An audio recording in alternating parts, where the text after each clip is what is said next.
brought to you by Brass and Unity. We make wearable conversation starters. Our new Buddy Check packs are available now. Grab one and check on one of your closest buddies. They may need it now more than ever. Go to brassandunity.com, use the code UNITY, and get 20% off. And let's all heal together. And brought to you by Combat Flip-Flops. Bad for running and even worse for fighting. Combat Flip-Flops are your ticket to the unarmed forces by providing you with military-inspired quality footwear for men and women. To help support the podcast and in support of women in developing countries, head over to combatflipflops.com and become a part of their unarmed forces today. Be sure to use the code UNITY at checkout and get 25% off. And brought to you by GFDA. Good fucking design advice. The voice in your head and the foot up your ass. GFDA makes prints, drinkware, and apparel for people who want to do their fucking best. Go and use the code UNITY and get 10% off now on anything on their site, including our collaborative product, Fucking Help Somebody.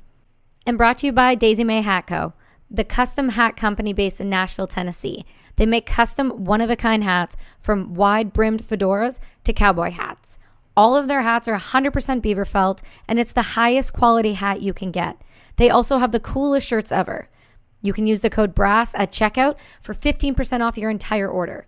Go and check out daisymayhats.com. Embrace the fever. Live the dream. And brought to you by Midday Squares. Have you ever tried a Midday Square? They are the first functional chocolate bar, and they're making waves. They're vegan, gluten-free, dairy-free, soy-free, and non-GMO. They have 6 grams of protein, 4 grams of fiber, and omega-3s. Most importantly, they kill hunger, fuel your brain, boost your mood, and all from natural energy. They're everything a chocolate bar isn't, and everything a protein bar wishes it was. Use the code Kelsey15 at checkout to get 15% off today. Joel Rafidi. Did I say Rafidi correct? You absolutely did. God, nailing my life today. Just wanted to acknowledge that. Thank you so much for being on this show all the way over from Australia. It's the future right now, and you're in it. Yeah. Things are still good tomorrow. Oh, good. Thank you so much, Australia. I really appreciate it. Considering coming from you, you never know what the answer is going to be. So you're kind of you're a character in a good way. I mean that in like a real cool way. I mean that there's a lot of different facets to you. You're a chameleon. You really have taken on a lot of different roles as a human being, which I found awesome when I realized you had music on Spotify. Just tossing that out there. Really great music too, but also you do a lot. And I kind of found you, we follow some mutual people. And I think there were some individuals who had reposted your content, and I found it quite inspiring and uplifting, and also something that I wasn't seeing at the time, which was people willing to push the line and the limit over what was being said during COVID, but also not coming at it from a negative stance, but coming at it from the point of view of, hey, why aren't we thinking for ourselves? Hey, why are we always just following what people tell us what to do? But you did it in a way that made people engage and think. And as soon as I saw that, I was like, follow this guy for a minute, and then I'm going to have him on my show for sure. Thank you. So. I think you've nailed me pretty well with that. I'm a bit of a chameleon. I do wear many different masks, and we all do. We're all multifaceted to so many degrees. And yeah, it's nice to be acknowledged in that way. So it's good to be here, Kelsey. Oh, wow. So you have a show, you have Rise Above the Herd, and then you have a show, and it's Here for the Truth podcast. Yep. And I got to say, they're both great. I haven't experienced the program, but from reading online about you, reading about your clients' responses and the more awakening of human that you're doing, you're really taking a lot of time to come up with quality lessons that help people's values and goals, and have them look at, a different side of themselves that maybe people wouldn't think to look at, like shadow work and deeper work. Yeah. So why don't you tell me a little bit about how someone like you becomes you? Because this feels like this is a lifelong journey to get to this point. So what was it like for you as like a kid growing up? That's the $1 million question for sure, and it has been a lifelong journey, and it's still a process that's unfolding, and it will be forever. The work is absolutely never done. Um, as a kid growing up, I was someone who I guess would be considered someone that didn't listen very well, so to speak. I butted heads with the authorities around me quite a fair bit. Um, I just wanted to do my own thing. The things that I don't care about, I don't care about. The things that I do care about, I do care about. If I'm not inspired by something, I'm not going to pretend that I am. And that's just always been me. And that was very, I guess, conflicting growing up in a culture and a society that wants to force to conform you and mold you into, this the standardized version of what the perfect citizen is. I was raised as a Jehovah's Witness. That didn't really bode well. My dad's born in Jerusalem, Palestine. My mum's Lebanese. I'm first generation Australian. So there's a whole melting pot, so to speak, under the surface as well.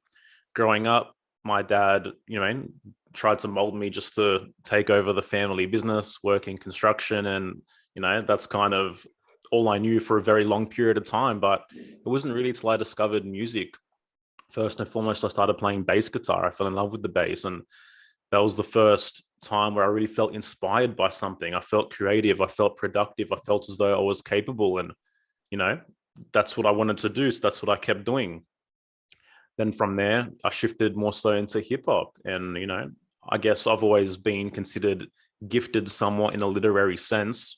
Growing up, writing's always come easy to me, so I just started writing lyrics. I wrote hundreds and hundreds of songs, and that just really lit me up.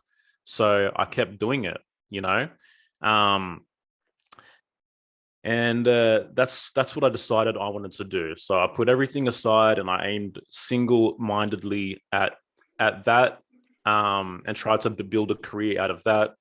Meanwhile, the family's still trying to conform me to, I guess, working in construction and taking over the family business and all the rest of it. And then around 2013, it's interesting. By this time, I released some singles, some EPs. I got some decent traction, and I was actually invited to join the cast of an Australian TV show called The Shire. Okay, now The Shire. I don't know if are you familiar with the show called The Hills at all? Okay. It's basically this is getting so good. Yeah. Yes. Yes, you did. Did you go? Did you do it? So The Shire this is so is good. essentially the Australian version of The Hills, like a dramality, like a reality show, but they tried to create drama around people's real lives, so to speak. And at this point in time, I'm thinking, oh, fuck, this is perfect. I want to be a musician. I want to blow up. I've got this album on the way. This is the perfect media that I need, so to speak. So, there was a part of me that wanted to do that. So yeah, I did it. I joined the cast and I did this show for 9 episodes.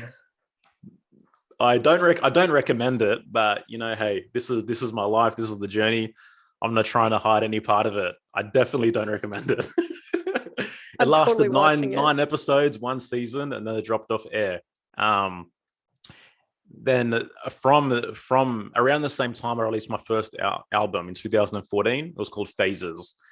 And it was about, basically, like you said, about me being a chameleon. There's different phases to me. There's different phases to my life, so to speak. And it got some traction. I was able to tour the country. I was on every major radio station in Australia. I had publicity. And I was about to do my first major interview, I remember, with a station called Today FM here in Australia. It's probably the biggest station in Australia. And I just bombed. I just absolutely buckled. I got on air. And I didn't know what to say. This guy tried to just talking shit about the TV show. Yeah, it's all right. I know it was crap. But yeah, it was very, very, very, very confronting for me. And it was around the same time my first major relationship ended. And I had a massive, what we can call a dark night of the soul in 2014, 2015. Felt as though everything was crumbling around me. I couldn't sleep. I was extremely anxious, extremely angsty. I didn't know who I was. I didn't know what I wanted. And that's when my first, what I guess you could call awakening or major shift in consciousness took place. It was 2015.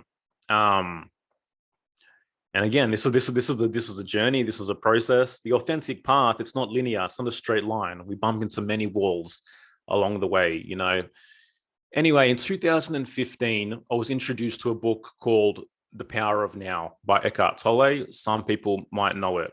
And again, that was very helpful at the time. In hindsight, to be honest with you, it's not a book I would recommend, but I'll get there at the end of the day. Anyway, so something shifted in me, something profound changed within me. And all of a sudden, I was so in touch with life. It felt I would wake up every single day with this feeling of bliss, which I thought would never, ever, ever fade. The most mundane things, which I would loathe and hate in the past, I got so much joy out of them, whether it was emptying a dishwasher or taking the garbage out. I was just like, what the hell is going on? I'm human. I'm alive. There's nothing else that matters, so to speak. It doesn't matter if my goals aren't being achieved. It doesn't matter about my desires. It doesn't matter about the past. And this is what I would call now, quote unquote, a new age awakening, so to speak. It can be very enticing in the beginning, but in the long run, it doesn't really have the proper foundation for true awakening potential and true growth, in my opinion, because what it does ultimately, it tries to guide you to a place where you drop your personality, where you become a nothing, so to speak. You drop the ego. There is no past. There is no future. All that matters is now. But what is that actually doing to a human being's critical thinking capabilities and capacities? Anyway, I was in this state for a while. It was around this time I met my wife in 2016, got married, we had a daughter, and then 2020 happened, right? So to speak. And between this period, 2015 and 2020, like I became very acutely aware of the corruption all around us. It really first started just questioning simple things like fluoride. Like, why is there a known neurotoxin in our water supply? Why is the government putting a known neurotoxin, which is psychologically damaging to every human being that touches it, in our water supply? I'm like, that doesn't fucking make sense.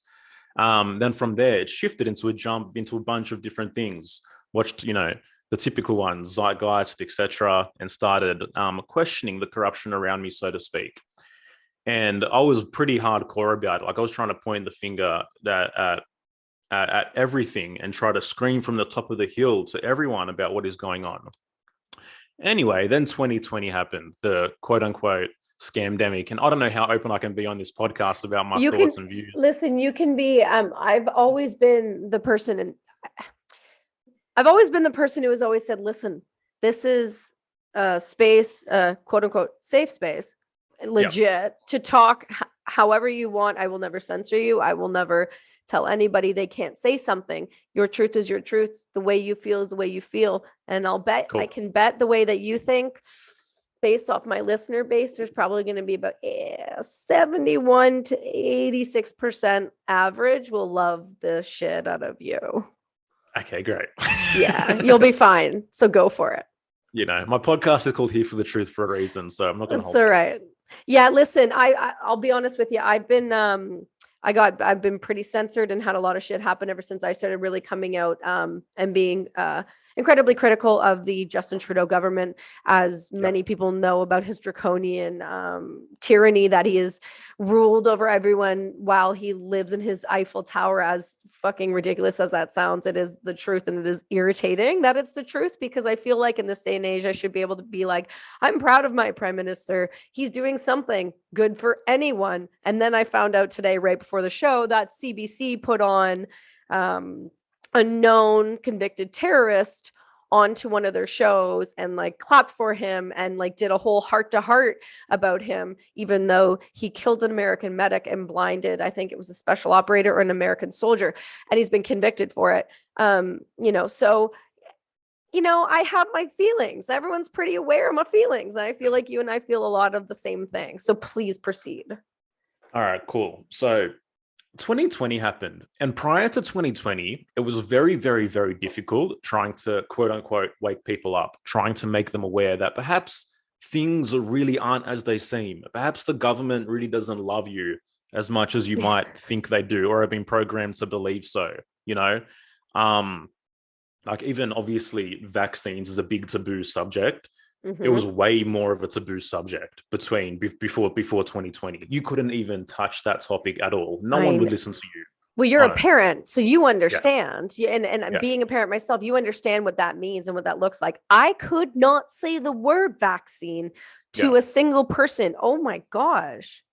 yeah. Look at us Yeah, you now. couldn't. You could not. The moment it even left your lips to try question it to any degree, you were immediately put in the psycho basket. You know, It's in like the abortion. It's like yeah, don't have those conversations. Like eugenics, don't there's words that just make people feel uncomfortable.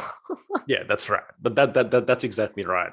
Um, And then, yeah, 2020 happened. And I didn't think it was going to come that hard. I didn't think it was going to come that fast. I mean, particularly here in Australia, the shit that we went through was next level. I know you guys did as well. We So watched I'm not it going though. to, I mean, we no, yeah. seriously though. I feel like there's a part of me that says you guys got it a little worse. And the reason being, Mhm. smaller, I don't know if it's a smaller surface area by actual mass, but I know in terms of the The populated geographic, areas. yeah, Yeah. the populated areas and how spread out they were, they couldn't quite do the same thing they did to you. You guys had your military turned on you.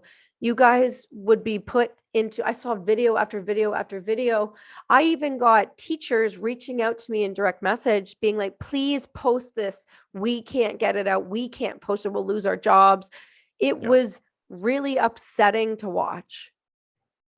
Yeah, it was. Well, a friend of mine, Topher Field, has a documentary called Battleground Melbourne. And it's basically the fall of the most livable city in the world to the most tyrannical.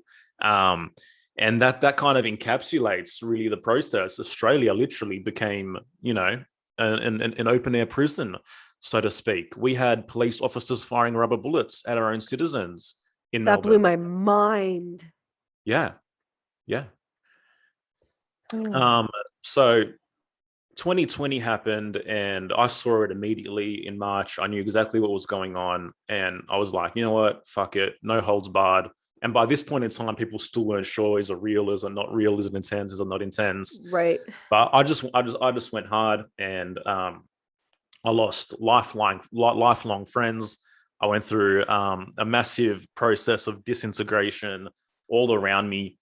And I think what 2020 really was, it was an opportunity for people to get fucking real.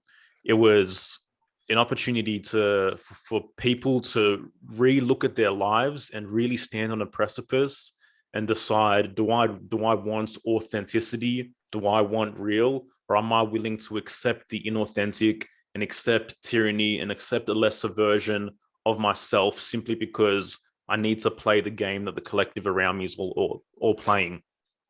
It was almost like shadows were being exposed on a collective level and on an individual level. We were seeing all the lies in the world, but at the same time, it felt like there was opportunity and the soil was more fertile almost for us to recognize the inauthenticity within ourselves and the lies within ourselves and to really address every area of our lives and of our relationships and be like, what's actually real here? What's actually serving me? And for me, that was a process where I just really took the bull by the horns. Obviously my music career didn't span out the way that I thought it was. I was still working in a family business at this point in time, but I was even kicked out of that business because I was butting heads with my dad and my brother and because of my views, so to speak. So I was like, all right, what am I going to do now? And, with great freedom comes great responsibility. And that's basically been the path, you recognize that I can't rely on the systems around me. I can't rely on most of the people around me for truth, for a clear mirror, to be properly supported, to be properly, guided in the right direction. I, as an individual, if I truly want freedom, if I truly value this inalienable right that I have to my own life, then I have to take responsibility for that. Absolutely no one can. And everything, as I said, as a child, I've always been incredibly pretty strong-willed, pretty strong-spirited. And at this point in time, it was integrity or nothing. So, I started doing my own thing. I started building my own businesses. I started building foundations around me so I could still speak what I wanted to speak without the threat of losing a job, without the threat of being, At that point in time, I was like, if I'm going to lose a friend over speaking my truth, then that's it. It is what it is. So it's almost like real seeds were planted, real authentic seeds were planted in my life. And I've had incredible chance encounters throughout this process. I met my business partner and co-host Erasmus through watching the Unslaved podcast, which is, in my opinion, is one of the greatest podcasts on the planet, hosted by Michael Tsarian, who's one of the greatest thinkers alive. We recently had him on our podcast, and he's been an incredible mentor to me as well. And Rasmus and I literally met 16, 17 months ago. We recorded our first episode in May 2021. Now we're 78 episodes later. We recently had David Icke, Michael Tsarian, like I've mentioned. We have this group coaching program, and we're just trying to, as much as possible, share our process and remind individuals that they are individuals. Their life is their own. They don't know anyone at all for their life. They have unique gifts, unique purpose, unique reasons to be alive. And that's the greatest conspiracy of all, isn't it? What are we doing here, having this conversation, you and I? What am I doing in this as a human with this flesh, with this incredible creative and productive ability? How am I going to take advantage of that? Or am I going to accept the dumbed down, mediocre, stagnant version that society, school, and most of the authorities in my life have tried to force me to accept? No, I'm fucking not. That's it. So that's what I'm about. There's a lot to unpack and a lot I want to pull apart.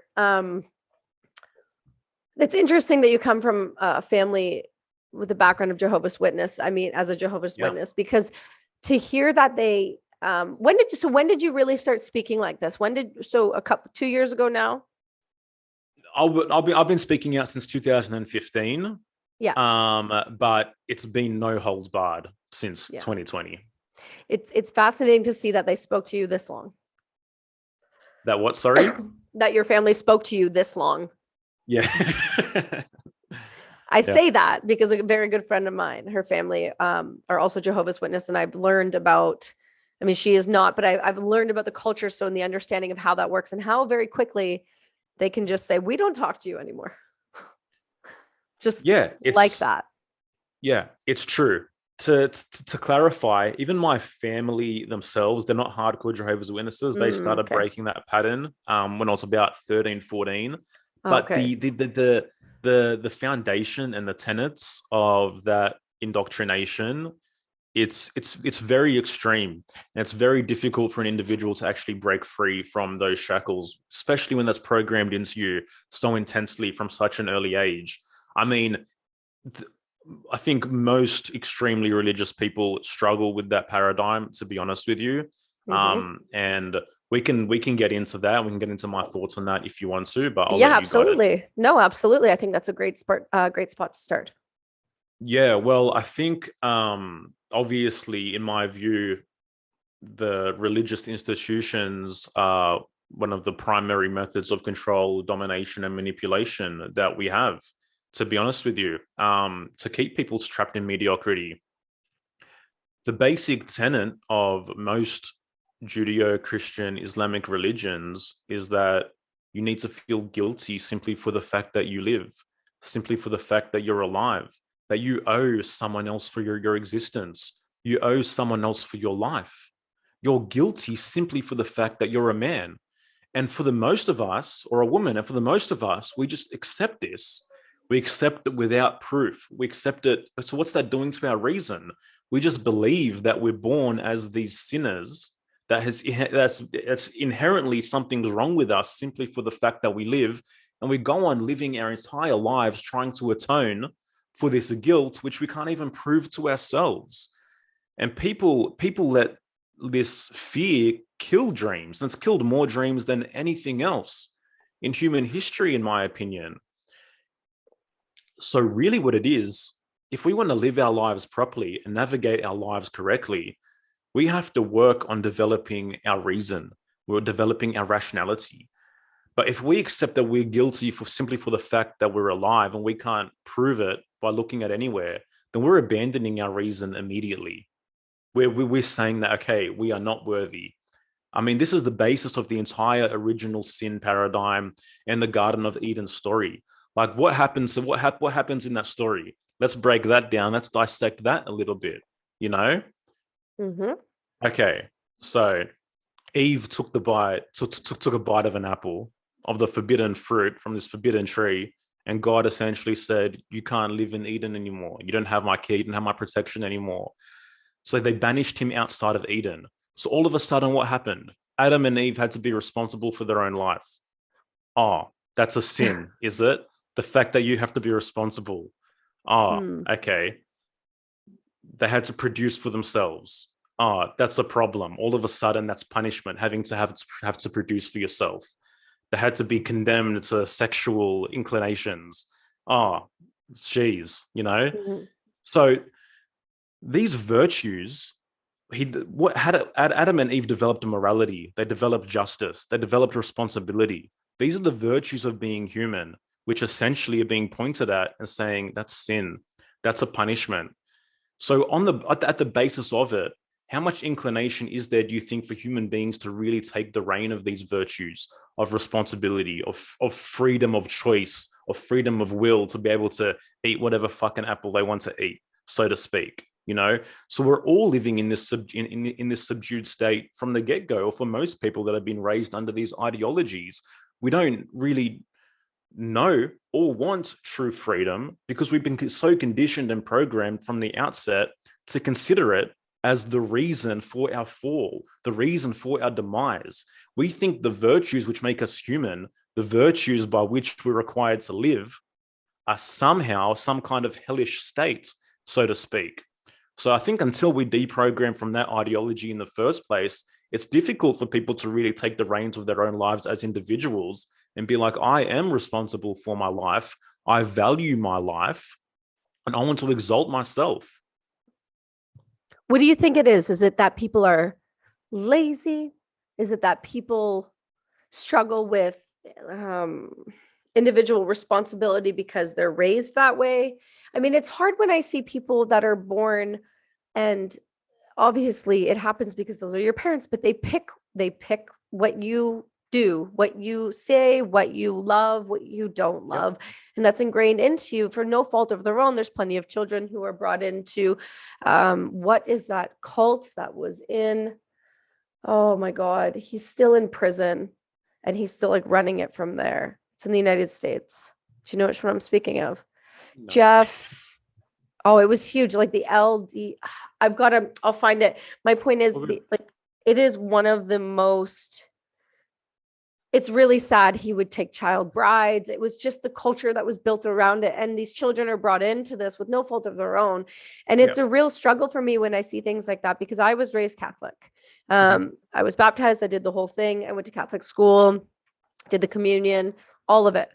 There's absolutely nothing wrong, in my opinion, with somebody choosing what they believe in and giving themselves over to that. But when it's being chosen for them, that's harder for me to sit with, because that's what was chosen for me. And whether or not that was the right choice or the wrong choice, but there was a lot of guilt around that for me. Like there was a lot, like if I didn't want to go to church, if I didn't enjoy school when we went to mass, or I didn't take pride in these things, there was no connection to me. I never felt a connection with it.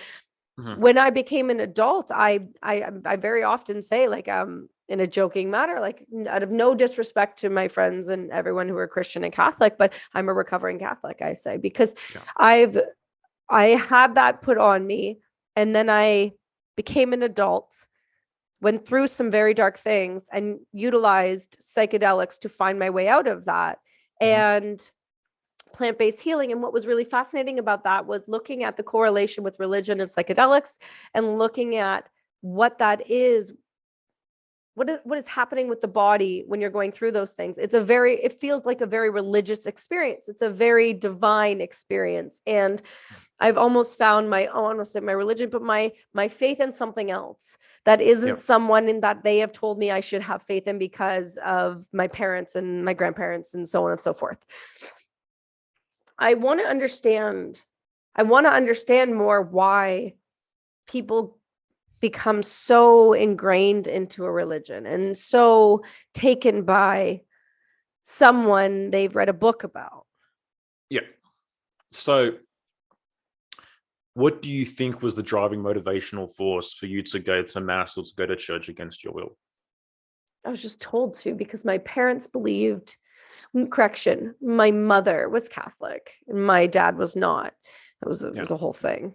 Anyway, and I think it was her guilt from her mom that was passed on, because I very, very, very clearly remember when I said I wasn't baptizing my son, the reaction was not ideal. Yeah, I'm sure. So it feels fear-based. Yeah. So ultimately, this is what I boil it down to. It's what I would call, what different philosophers such as Ayn Rand would agree, is collectivism. Hey, you. Have you checked in with yourself today? How are you doing? How are you feeling? Have you had enough water? This is your midday check-in, brought to you by Midday Squares. Big breath in. I'm back at it. Now, essentially, collectivism is the idea that the interests of the group take precedent over the interests of the individual. So the group's interests are more important than the individual's. And the interest of the individual are more than happily able to be sacrificed for the interests of the group. And this is what leads us into the topics such as crowd psychology and groupthink, etc., etc. But it becomes this incredible driving force which motivates people against their will to act against their own interests. And the entanglements are guilt, resentment, obligation. We do it for the greater good, right? We do it for the family, and we do it for our neighbor. And this is what we've been programmed to believe our entire life. And what this actually does is it creates a diminished sense of our own self, of our own individuality. We think it's normal to relinquish our desires, to relinquish our will, to become a subdued version of ourselves, because we've been programmed to believe that what's moral is what we do for someone else. And anything that we do for ourselves is what? Selfish. Here's the thing. Okay. It seems like from an outside perspective, just based on the world and the way the world has been, it feels like as religion has declined, society has started to decline as well. In terms, the struggle is real. It does feel. I mean, look at the 50s. We went through the 30s, the 40s, the 50s. We went through a very tumultuous, painful time in humanity.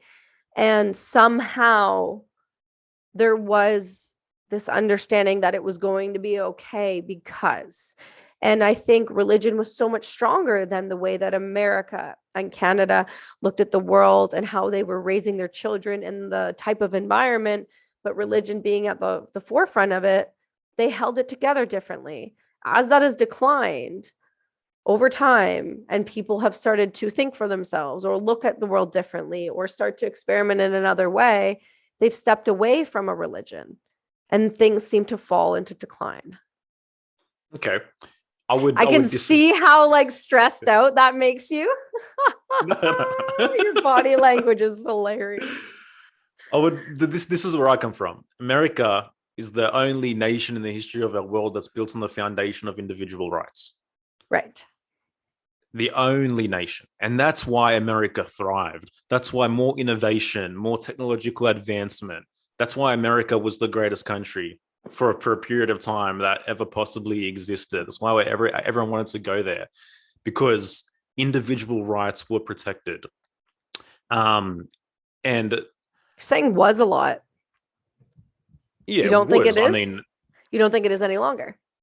No, there's been a huge erosion. I don't know if it is or is not. That's subjective. But there's been a huge erosion of individual rights. There's been a huge attack on the individual rights as the foundation and as the foundation of liberty within that country. There's absolutely no doubt about that. And to me, that's an intentional plan by the so-called quote unquote collectivists, who ultimately are at the root of every single tyranny, or not, I can't say every single tyranny, but the majority of death and destruction that's taken place on our planet is due to the ideology of collectivism. Socialism is a form of collectivism. Fascism is a form of collectivism. Communism is a form of collectivism. All these ideologies uphold the group's interest above the individual. And what's happened is that millions have been killed because they've followed a quote unquote greater good. But the thing is, there's no real group interest. All groups at the end of the day are made up of individuals, individual minds. So what's really happening is that simply it's the individuals within that group who exert the most influence, whose interests are actually being followed, whether it's a Hitler, whether it's a Stalin, whether it's a Lenin, whether it's a Trudeau, right? Whatever it might be. So to me, the decline that we see within American society from what it once was, I wouldn't point at the decline of religion as the reason.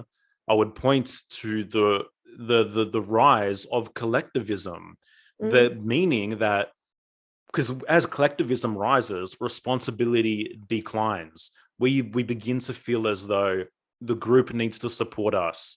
We think that each person should be fed according to their need, not according to their ability. That daddy government or some kind of, authoritarian body is responsible for us.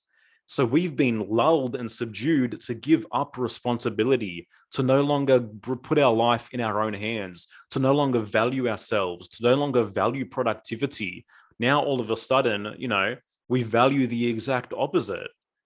We value who needs the most, who can whinge the loudest, who can kick and scream the most. Look at what's going on all around us.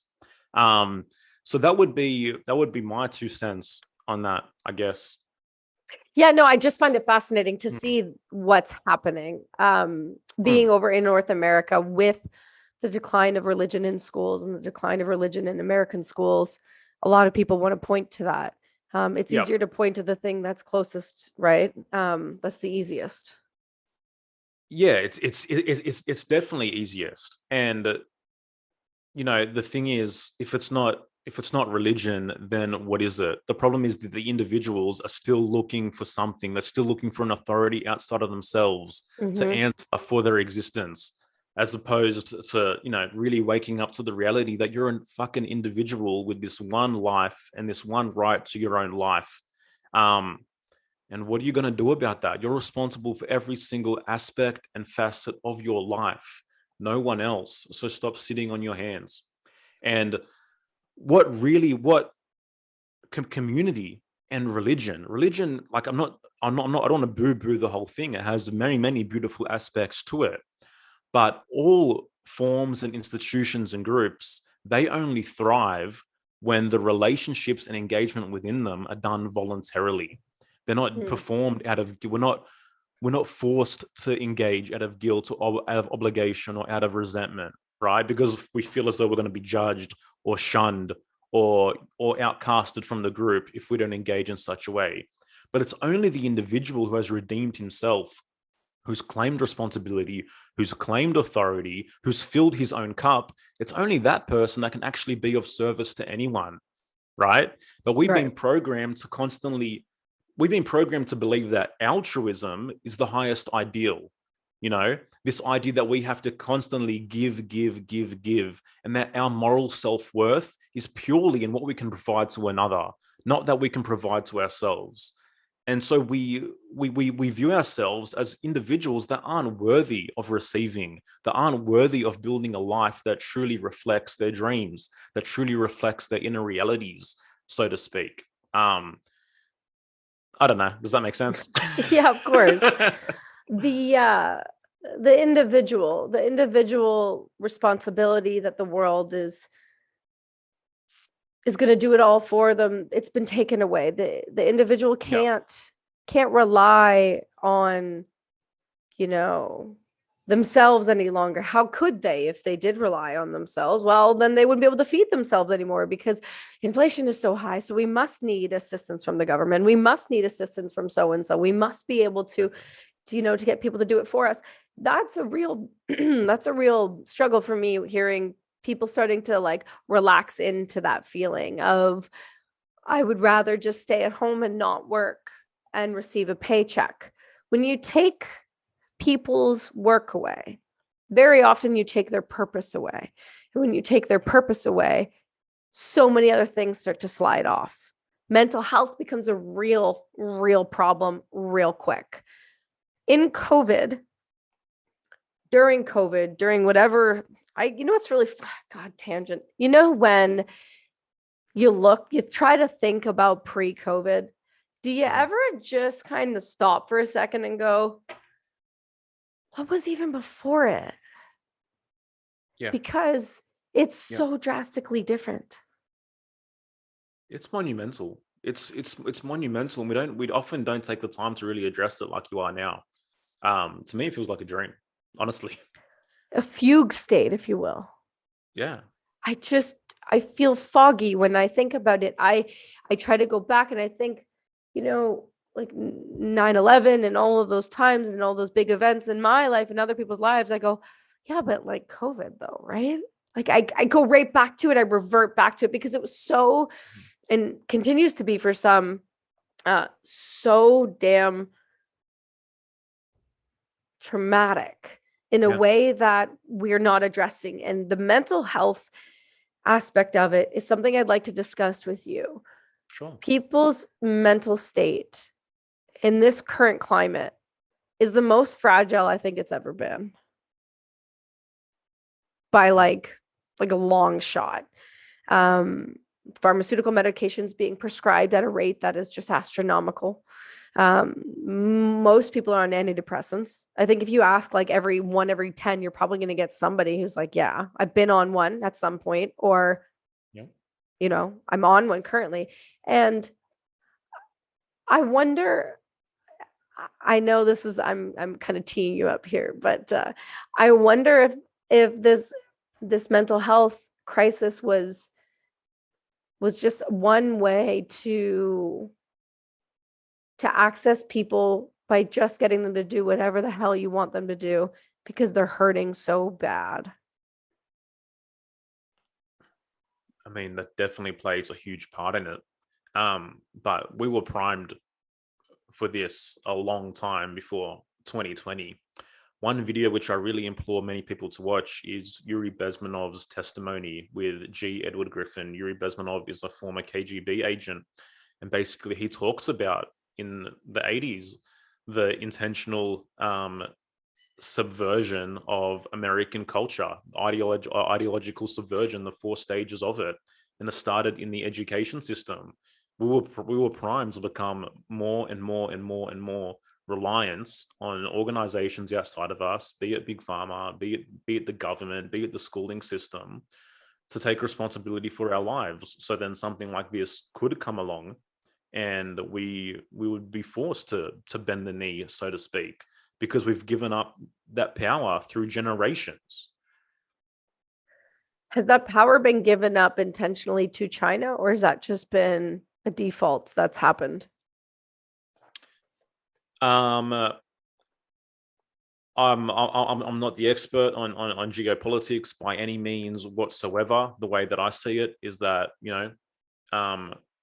the power has been given up to globalism as a whole. Interesting. Yeah.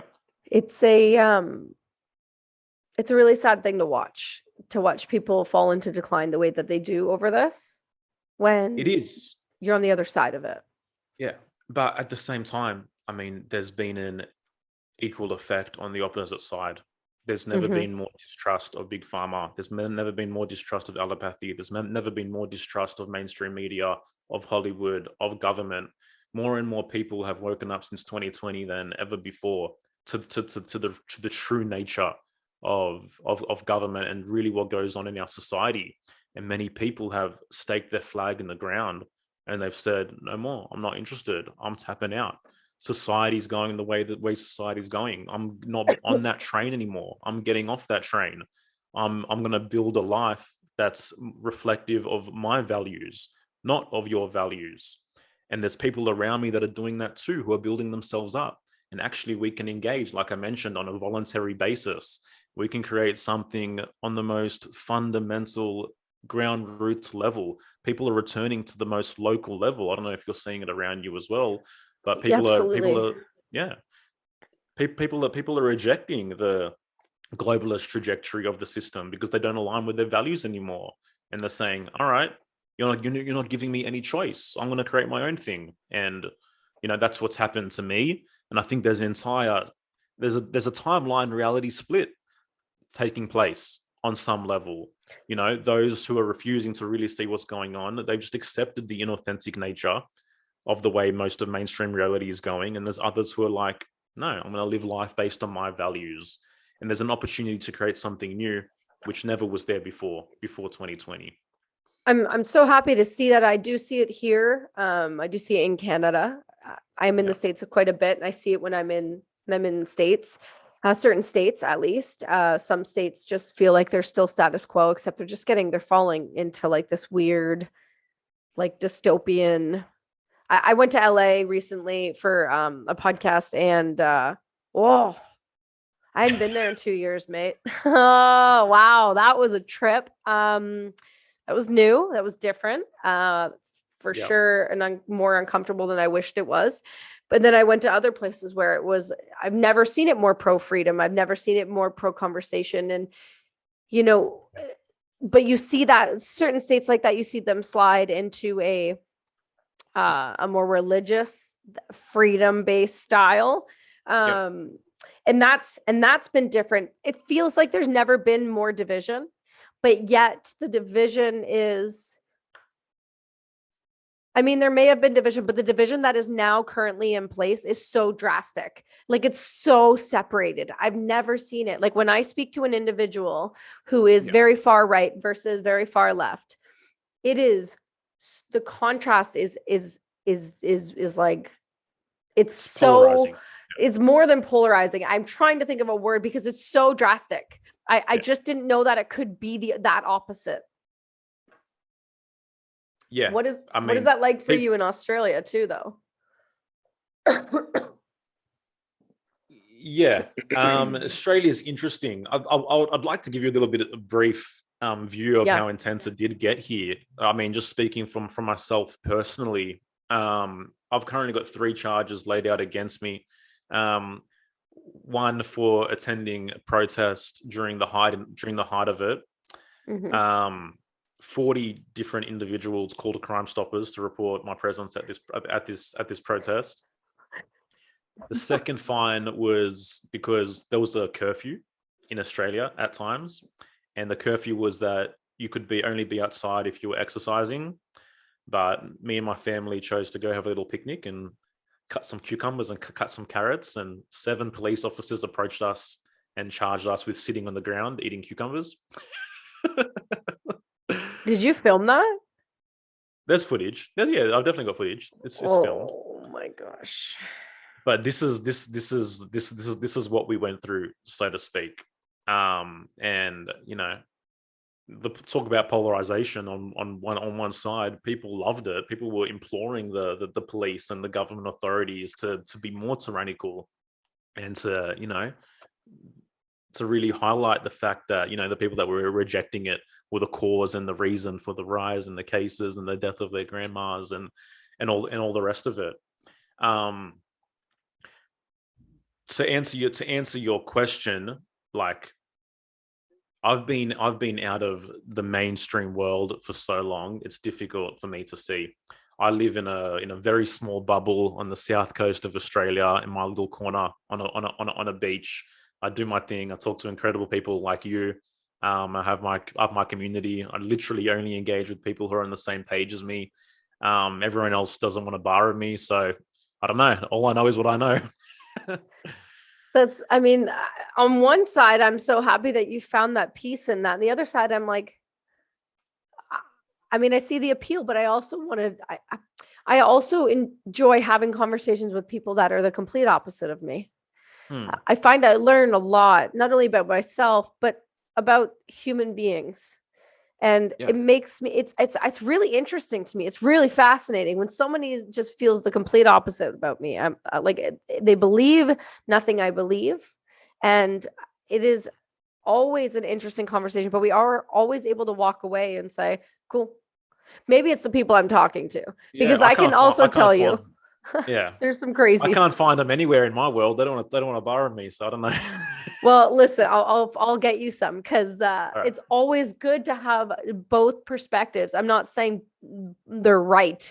But I do think having that influencer, that person in your life, allows you not to slip so much into necessarily one-sided beliefs, because I always think you should be empathetic to others, but I also envy the hell out of the way that you're living your life in terms of that, because it does sound like you're living it truly for your family and for self, and that is a beautiful thing, to see somebody be able to dive that deep into themselves. And that's kind of what I found interesting about Rise Above the Herd and what you're doing with that. So can you bring me into that program, how that started and why it's really kind of taking off? Yeah, absolutely. So Yerasimos and I, we've been on a truth-seeking journey. I mean, combined for 30 years. We've walked different paths, but we both walked what I would consider authentic paths. We never really relinquished what really matters to us. Our entire mission for our own lives has been to create lives where, you know, we can feel and achieve success, but without relinquishing integrity or truth or our values or the things that really matter. I mean, this has been a lifelong journey for me. If you think about, you know, how programmed I was in the different ways to work in the family business and religion and all the rest of it. Um, and more than ever, people are realizing that, like I said, they can't rely on the systems around them. You know, if they really want to be in the world and not relinquish their values, not relinquish their truth, then they have to develop the capacity within themselves and the fortitude and the courage, and most importantly, the self-esteem necessary to live their lives that way and to create their lives that way. So Rise Above the Herd is just, it's a manifestation of our own process of the key knowledge that really helped us on our paths. So there's the first part of the program is really deconditioning and deprogramming people from these ideologies which are keeping them stuck in stagnancy and mediocrity. Some of them I've mentioned, like collectivism, like altruism, these things which really just drive people to make decisions out of guilt, out of obligation, out of resentment, out of just following the herd, so to speak. So we really highlight what's at the nature of that so they can decondition from it. And then at the crux of the course is this whole concept of self-esteem, which I think is the most important and most ignored psychological issue of our time. Self-esteem is ultimately, it's the relationship that you have with yourself. It's the reputation that you acquire with yourself. And the quality of that reputation is going to determine the quality of every single choice and decision that you make in your life. And ultimately, the sum of those choices is what we can call your destiny. So without really addressing self-esteem, I think it's hard for anyone to live life on their terms, so to speak. Our entire mission with the Rise Above the Herd is to reawaken the hero within that individual, because I feel like that's something that we've really lost touch with as well, is the hero, the heroic aspect of our lives, this heroic journey that we're all on. You know, this process that we're going through, the trials, the tribulations, the reclamation, the coming back with the gifts. We're all here for a unique reason. We're all unique individuals beyond anything else. If I have any message, it's that.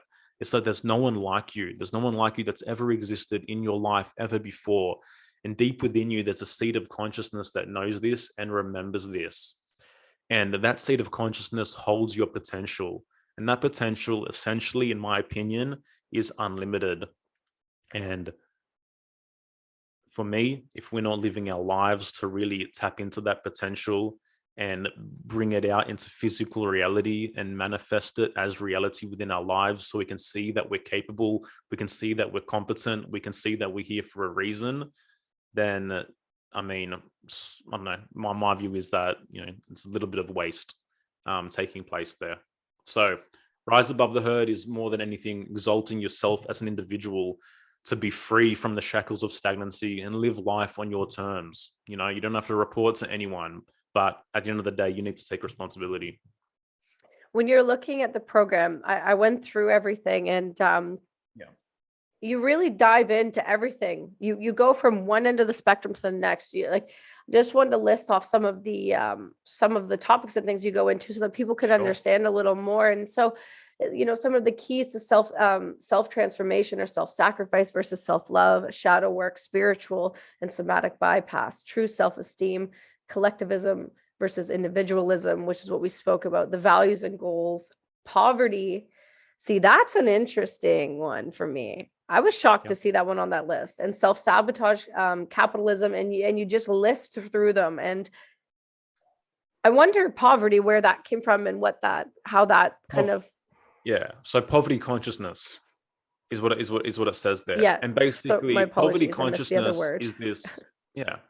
Most people have an incredibly tumultuous and flawed relationship with money, We've been programmed as well to see money as evil. If we acquire money, we feel guilty simply for having it, right? So we really address what's at the root of money. And to me, this is a very triggering statement, but money, in my opinion, is the root of all good. Oh, you might have got some people there. Let me explain it a little bit. Go for it. Ultimately, you have this life, right? You want to live life according to your values. You value your life, okay? In all of nature, every single organism, whether it's a plant, whether it's an animal, the automatic functions of that organism are inclined towards the survival of that organism. Plants will naturally dig their roots deeper into the ground to find more fertile soil, naturally turn towards the sun. Animals won't think twice about eating, about their own survival. Yeah. Bears eat their children. Just fun fact. They'll just straight be like, I eat you now. What? It's maddening to me. Money is the means that we have by which to survive. Simply put, if you don't value money, you don't value your life. That's just a straight up fact. I love when people say money doesn't buy you happiness. And I say, no, it doesn't buy me happiness because it gives me the freedom to be happy. Yeah, that's exactly right. It's a different thing. It's not about this capitalist behavior of like this money grubbing. I mean, for God's sake, I donate a lot of money. Everyone knows that. So who am I kidding? But the point is like money is, I should probably care more about it. Money is the root of it gives you the life you want, the ability to be around your family and the people that you're supposed to want to spend all of your time with in your life, to live, everyone's like, dream big, do these big things. Well, honey, sometimes that takes money. It takes money to do things. That's just the reality. It's units of choice. It's all you're requiring, a units of choice. And most people don't realize that. And we've been programmed again and conditioned by these various collectives, by religious institutions, to keep us at arm's length of money, to have a flawed relationship with money because they don't want it in our hands. At the end of the day, why do you think there's been such an attack on capitalism? Most people have no idea what true capitalism is, right? It's been especially over COVID to watch it's like the single-handedly most business have been wiped out, and I don't even know how long. It has been aggressive, and it has been, I don't want to say intentional, but it's been painful to watch. Others make choices, say you can't work any longer because we say so. Who the hell has that right? Because let me tell you what's at the basis of individual rights. What's at the basis of individual rights is the right to property, okay? Without the right to property, according to Ayn Rand, and I agree, no other rights are possible. Think about a hunter-gatherer situation, okay? If the hunter goes and picks his food, whether it's foraged fruit, whether it's meat, whether it's a kill, whether it's whatever it is, and someone else comes along via force and takes that food, okay? He no longer has the right to his own property. His property is the means by which he can live. If someone's telling you that you can't work, that is an attack on your livelihood. That isn't a straight up attack on your inalienable right to life, which the right to property protects. So that's just beyond outrageous, and I don't know how more people aren't outraged at that simple attack.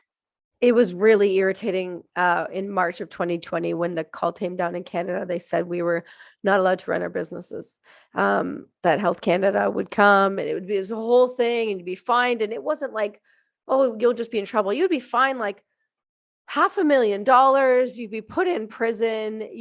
For protecting your ability to feed your family and house yourself. But like the World Economic Forum states, hey, by 2030, you will own nothing and you will be happy. Right? What? Absolutely. But how is that not on like the front page of all things? Yeah, exactly. But this is why I'm trying to scream from the rooftops that what is that statement saying? It's they're telling you who they are. They're telling you it's the collectivists. Yeah, this is the precursor. Yeah, exactly. But they're making known who they are. It is the collectivists, the people that don't want you to produce. They don't want you to value your own life. They want you to be so cozy, comfortable, and content, so to speak, so that you don't even think twice about taking responsibility for what really matters to you. And that's when we're in the perfect position to be destroyed. It's really interesting because I've had people on this show that do a version of what you do, but you do it so differently. For example, my apologies.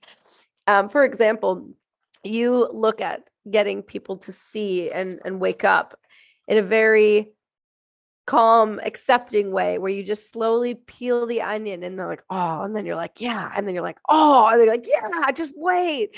And it just keeps going. And then I've had other individuals on the show that are like Ray Cash Care, who are Navy SEALs who run people through programs and break them physically and mentally, but get them to look at individual responsibility and the wanting to be a better person, the wanting to be responsible.